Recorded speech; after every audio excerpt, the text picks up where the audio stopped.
Devolution in the country is on the verge of collapsing after county governments continue to run without any funding from the national government for the third month now.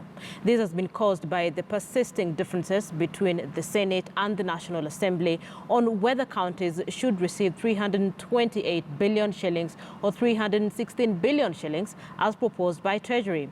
In our weekly segment on the August House, our senior political affairs reporter Chris Dairo focuses on the role Parliament is playing in the whole debacle and why majority of county chiefs believe that Parliament is to blame for the delay.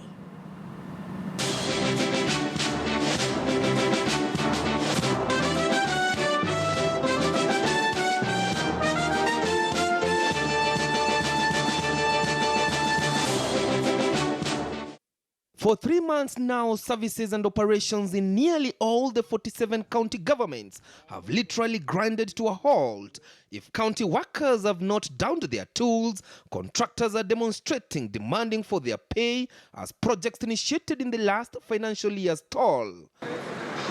Reason: the National Assembly and the Senate cannot agree on how much should be allocated from the national kitty of the 47 county governments.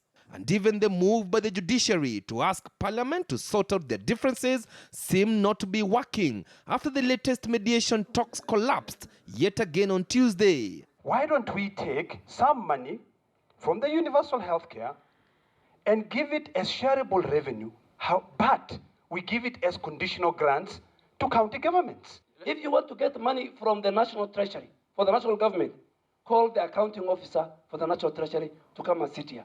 If you want us to get money, let me finish. If you want us to get money from the judiciary, let the chief registrar of judiciary sit here. Sure. That is her money. Okay. If you want to get from the national, from the parliament, the two clerks as the accounting officers must sit here. The argument being put forward by the likes of Honorable Duale and others is just self-serving.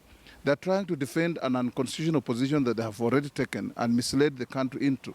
We are actually in a very unprecedented constitutional crisis.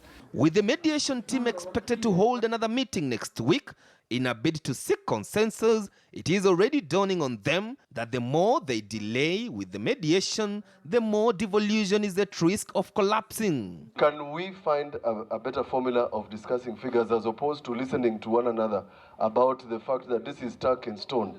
Because if it's stuck in stone, this mediation then must end and fail. This continued stalemate is having its toll on service delivery at the counties, and more particularly even affecting even recurrent, because it's affecting the recurrent expenditure as well.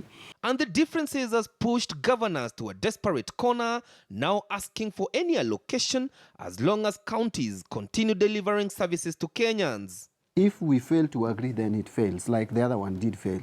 And then we will start all over again by printing another one. So for how long we'll go that route?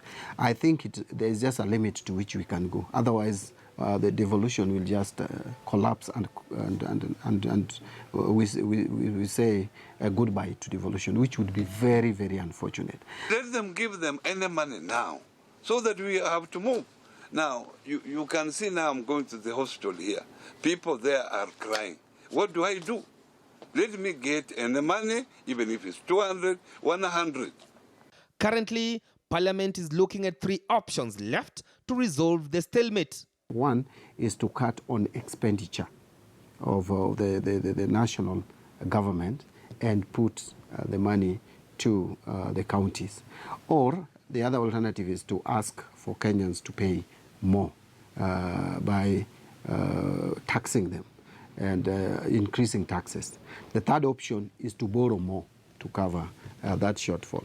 Apart from the 3 options, the chairman of the Budget Committee, Kimani Ichung'wah, has prepared an amendment bill to the Finance Act 2019 that will allow Treasury disburse 310 billion shillings to county governments using the last financial year of 2018-2019 to avoid counties grinding to a halt. There's no DORA.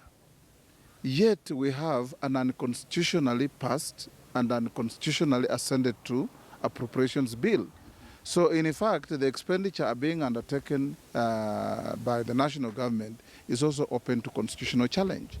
I will tell my ancestors that we tried this, but some people somewhere didn't want devolution.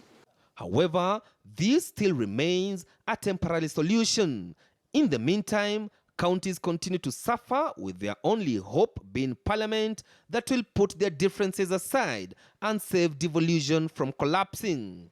Chris Dairo, KTN News.